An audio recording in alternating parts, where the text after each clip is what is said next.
สบายดีเนาะวันนี้เขาอยู่ที่สนามต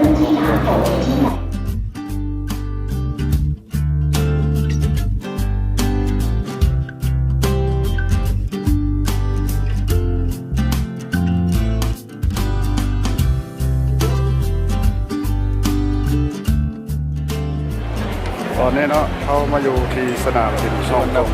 อีกครับขากลับจะไปสุวรรณภูมิมาเลาะ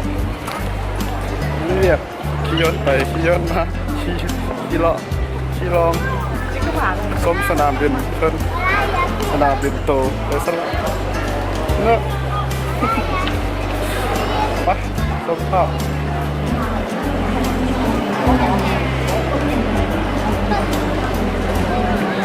เดี๋ยวจะขึ้นภาพงามๆให้เบิ่งเด้อ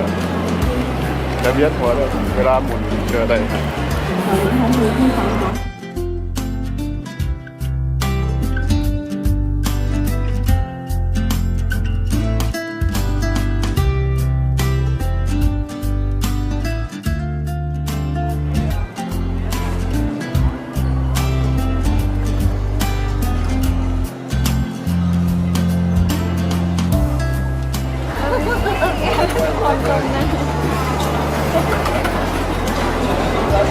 โอ้เสียดายเนาะ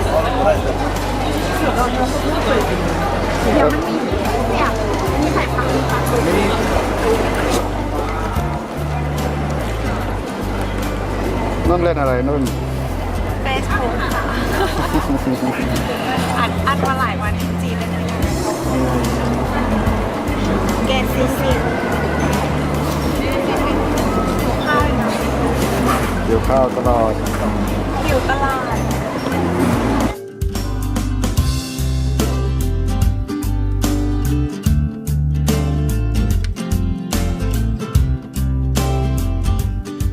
นี่ว่าที่ซื้อเครื่องก่อนมีเงินเนาะมันมาเงินหน่อยมีเงินเผาผ่าน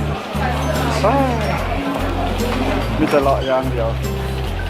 ส่งรถถากขึ้นยนต์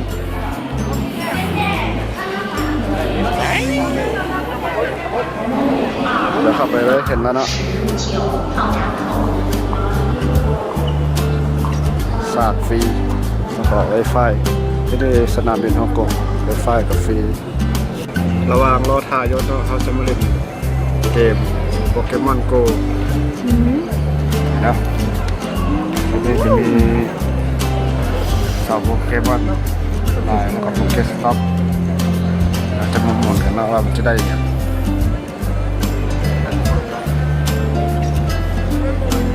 ทำไม่ละ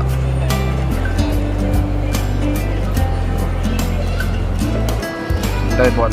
โปเกบอลเนาะประมาณ4 หน่วยเก็บมาเลยเนาะขาเวลาแล้วโปเกมอนก็มีหลายเนาะเก็บมาแล้วเราไม่ได้อัดให้เบิ่งเล่นให้เบิ่งเล่น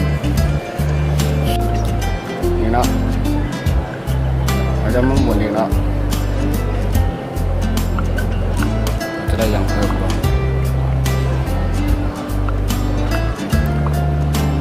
เป็นโปเกบอลกับสเปรย์สีม่วงเนาะเดี๋ยวเขาสิมาปล่อยสารล่อโปเกมอนออกมาเอาไอเทมปล่อยสเปรย์ล่อโปเกมอนออกมาเนาะ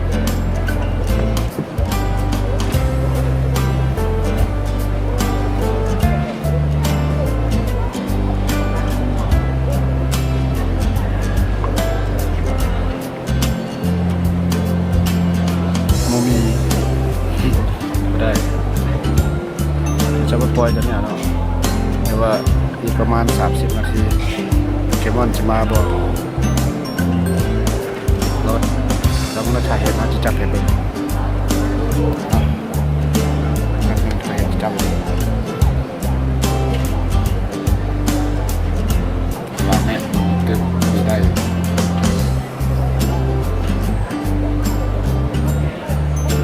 ยแล้วนะ3 ลูก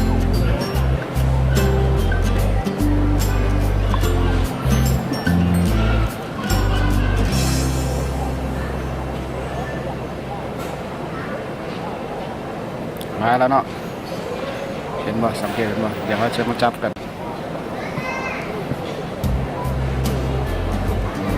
ตัดเลยแล้วอ๋อเห็นบ่เด็ด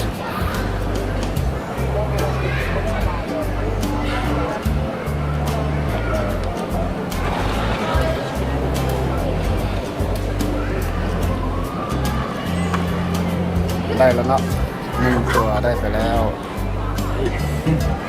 เอ้า คิดมารักกับโทรศัพท์คิดมารักบนโทรศัพท์ ได้ไปแล้ว1 ตัวมันก็บ่ได้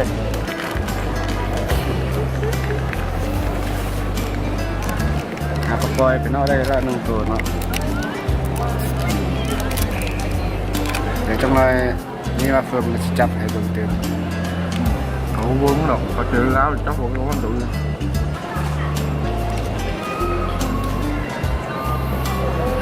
บางทีพวกว่าอาจจะมีคนมาเบิ่งกูก็ได้ เพื่อนมึง ใครเบิ่งกูเองก็ได้ รอต่อไปตัดคลิปก่อนเนาะอย่างนี้เลยเนาะจะมีแคปเล็ตเลยจะกดสิ่งที่ซัดมาไปเนาะ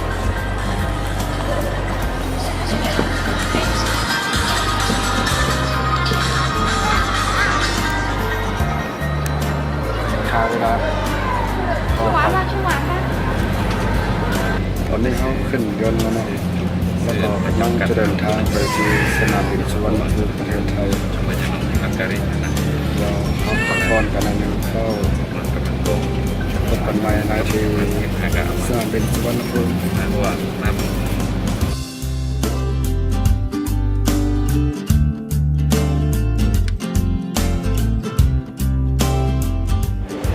ตอนนี้เนาะเขาก็อยู่ที่สนามบินสุวรรณภูมิแล้วก็ขึ้นเครื่องไปที่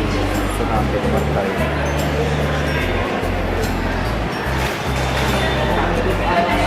ส่งสมุน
แล้วกันอยู่ที่สนามบิน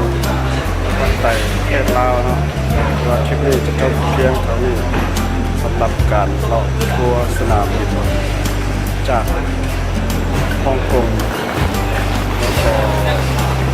สวนภูมิไปทอดวันเกิดเมืองนอนประเทศลาวรับความสบายดีบ๊ายบายกันในคลิปหน้า